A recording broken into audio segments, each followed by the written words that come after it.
தக் life movie review.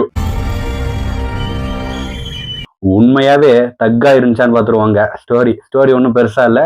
Kamal Haasan ஒரு பெரிய கேங்ஸ்டருங்க டெல்லியில. அதே இடத்துல இன்னொரு ஆப்போசிட்ல ஒரு கேங்ஸ்டரும் இருக்காப்புல. அவர் பெருசா இந்த படத்துக்கு தேவையில்லாத ஒரு கேரக்டர்னு நினைக்கிறேன். இந்த பக்கம் வந்தீங்கன்னா நம்ம எஸ்டிஆர் கூடவே இருக்காப்புல. தம்பி போலன்றாங்க, அப்புறம் மகன் போலன்றாங்க, இந்த மாதிரி நிறைய சொல்றாங்க.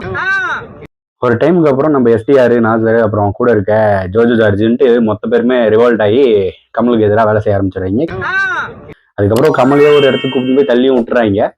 இதுக்கப்புறம் பவர் எல்லாமே எஸ்டிஆர் எடுத்துக்கிறாப்புல. இதுக்கு கீழே வந்து மிச்சம் எல்லாருமே இருக்காங்க. இப்படி பெரிய ஒரு ராஜ்யமா நடந்துகிட்டு இருக்கு. திருப்பி வந்து கமல் பழி வாங்கினாரா, அவங்க ஃபேமிலியை பார்த்தாரா, காப்பாத்தினாரா அப்படின்றத இந்த படத்தோட மொத்த கதையே. அவன் என்ன பேசுறான், என்ன வேணா பேசிக்கோ, கவலையே எனக்கு கிடையாது.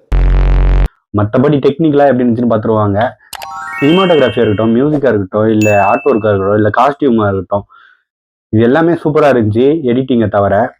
இந்த படத்தோட எடிட்டர் ஸ்ரீகர் சார் இந்த படத்தெல்லாம் பாரம்பரிச்சு பார்க்காம இன்னும் கொஞ்சம் கத்திரி போட்டுருக்கலாம். ஆனா தலைவன் தவற விட்டாரு. அவரு விட்டதால படத்துல ஃபர்ஸ்ட் ஹாஃப்லயும் சரி செகண்ட் ஹாஃப்லாம் நிறைய இடத்துல லேகா இருந்துச்சு. ஒரு மாதிரி ஸ்பீடா போற மாதிரியே இருக்கு. பட் ஆனா அப்படியே கீழே இருக்குது, திருப்பி மேலே இருக்குது, கீழே இருக்குது, திருப்பி மேலே இருக்குது, கீழே இருக்குது, அப்படியே மாறி மாறி போயிட்டு இருந்துச்சு. மியூசிக் அப்படின்னு எடுத்துக்கிட்டோம்னா நம்ம ஏஆர்ஆர் நல்லா பண்ணியிருக்காரு. ஆனா நம்ம கேட்டு ரசித்த பாடல்கள் எல்லாமே பிளேஸ்மெண்ட் எல்லாமே எங்கெங்கேயோ வருது. விண்வெளி நாயகனா இருக்கட்டும், அது கடைசியில வருது. அதுக்கப்புறம் அந்த ஒரு சில பாட்டெல்லாம் கேட்கவே இல்லை. நிறைய பாட்டுகள் ஆடியோ லான்ச் பண்ண மாதிரி இருந்துச்சு. பட் படத்துல பாட்டுகளே காணவிட எங்கடா போட்டீங்க இந்த பாட்டெல்லாம் அப்படின்ற மாதிரி இருந்துச்சு. பட் பிஜிஎம்மா தலைவன் தெரிய விட்டுருந்தாரு. எனக்கு பிஜிஎம்ஸா சூப்பரா ஒர்க் ஆயிருந்துச்சு. அவரோட சவுண்ட்ஸா இருக்கட்டும் எல்லாமே நல்லா இருந்துச்சு.